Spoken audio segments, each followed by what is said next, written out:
Georgia has the secret sauce. That's what Kirk Herbstreit said this week about the Dogs. And, I don't think I need to explain who Kirk Herbstreit is as the voice of college football and many times the most influential person in the sport.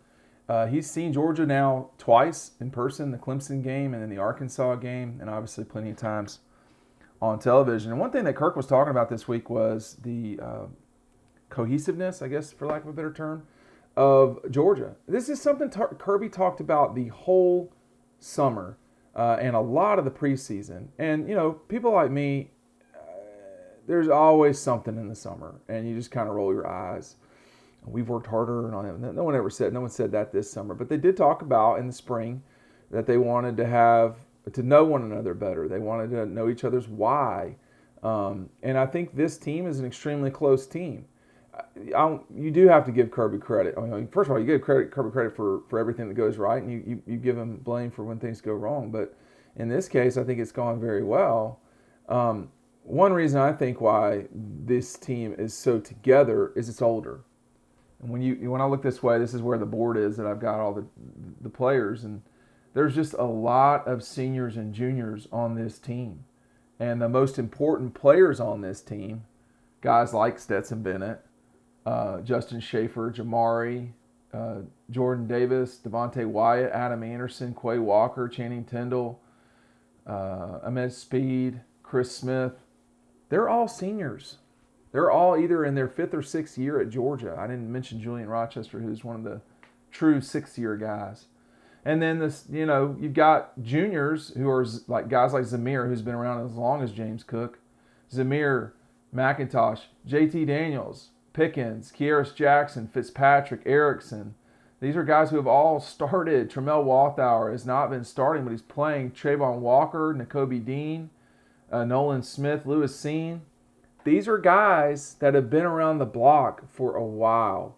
And when you talk about over 30 of your players on your roster are seniors and juniors, that's a heavy amount because in college football you have 5 classes. You have seniors, juniors, sophomores, freshmen, redshirt freshmen. There are 20 true freshmen, 13 redshirt, 22 sophomores in this group. And a lot of the younger guys don't play. Some of them do. Obviously, Brock, Vandegrift, Carson Beck don't play. Brock Bowers certainly does. But Tate Ratledge got hurt. Broderick Jones. These are guys that are going to be the future of the program. Van Pran is starting right now. Van Pran Granger. But, Truss, McClendon, Stackhouse, Bill Norton, Zion Logue, Mikael Sherman, or MJ Sherman. Those are all guys that are going to be the future. They're playing, but they're not playing as starters. It's the older group. So what you're seeing right now is a lot like the 17 team. This is an older team. They're mature. They're gifted. They are. This is not the most talented team when you take a look out there offensively. It could be if they get everybody out there, but it's not right now. The defense is very good. But this is an older bunch. So when guys like Kirk Herbstreit, who hear this stuff, out and about, when they're talking about secret sauce, when they're talking about the cohesiveness of this team, it's not surprising. When you're in college and you're a freshman, you don't have the first idea what you're doing. And playing sports makes it even more complicated. You're having to learn terminology. You're having to understand where to go on campus to do anything. At Georgia, what bus do you take? There's a zillion, what dining hall? There's a million different things that you have to get through your first, by year 4 and 5. I mean, Stetson's drawing Social Security, Jordan Davis is the same way. Figuring out his retirement funds. They're older. It's not surprising to me that they are tight. These guys have seen it. Some of these guys have played in a national championship game or been around for that run. Stetson, Julian Rochester. I mean, there's guys that have done that here. So they know. It's not unique to them. It's not. These guys have all played in SEC championship games. They've played in countless top 10 games and ranked games, clearly. So nothing's going to surprise them about this season. They are tight, though. I mean, this team is a little bit like the 17 team. It's like the 2005 team, but the 5 team had a distinct leader, which was DJ Shockley. This team does not have one person. People talk about Jordan Davis a lot, and yeah, I mean but it's not just Jordan, and it's not just JT, it's not just Stetson, it's not just. I mean, Zamir is a person that he's not a talker, but he certainly leads by example. James Cook, quiet. The running backs are not loud guys on this team, so it does not surprise me, and I think it does. Kirby should be given credit. This is hard to pull off because on a roster, it's not easy for people. These guys are not all the same at all. They're from different parts of the state or country. There's plenty of Californians on this team. You've got Texans and Floridians. You've got guys of different backgrounds of race, religion.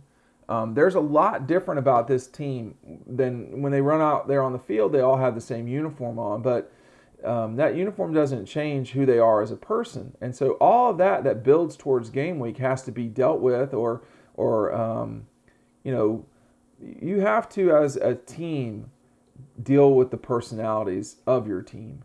And when you think about guys on this team that have a lot to lose this season, JT, George Pickens, Jordan Davis, and to some degree Stetson Bennett, like this is his last shot at this thing, really. You could see a lot of selfishness. You just don't hear about that. And I hear about that sort of stuff. I've not heard that this year. It's just not something that's popped around. So a lot of guys are playing. There's a vision for the future. And this is a team that's obviously dangerous. But if what Kirk is saying is true, which it sure seems like, then I think that goes back to the development of the players, their understanding of their role on the team, whether they're the starter. There is no real star on this team. Whether they're the starter or the guy running down on kickoffs, or a scout team player, Dan Jackson, who's a walk-on starter, which you don't see very common for the number 1 team in the country. Everybody accepts everybody else, it seems. Now, have they dealt with adversity? I mean, they haven't had. I don't know if they've trailed this season. Yeah, they have. They trailed at Auburn. But, they've dealt with adversity. They don't have all their players. I mean, they don't have George Pickens. They have not had Jermaine Burton much of this season. They've not had Dominique Blaylock at all. What about JT Daniels? So they've lost guys. I mean, so they've dealt with stuff. Obviously, it goes without saying. They dealt with COVID last season and didn't have a single real issue. But everybody dealt with COVID, some better than others. Georgia certainly did better than others. But I'm not surprised when people talk about Georgia having the secret sauce. And it's not just because they're an undefeated number 1 team in the country. If they had lost to Clemson, they would still be this same type of team. Now, that game forged them in the fire, I guess. It helped make them. But they were going to win that game. They were clearly the better team, and that game was about as close as it could possibly be. Georgia was the better team. They won it. They probably should have won it 20-3, but they didn't. They won it 10-3. But that grind, the strain, as Kirby calls it, that has been developed between the Peach Bowl when they gutted that one out and won a game they should have lost, and this season. The last time this team lost a football game was in Jacksonville, Florida, and that's where we're going down to in 24 hours. I don't think we're going to see them lose down there, and I'm not sure you're going to see them lose anytime in the near future, if at all. Let's talk about it more over on Dog Post. We'll see you over on the website.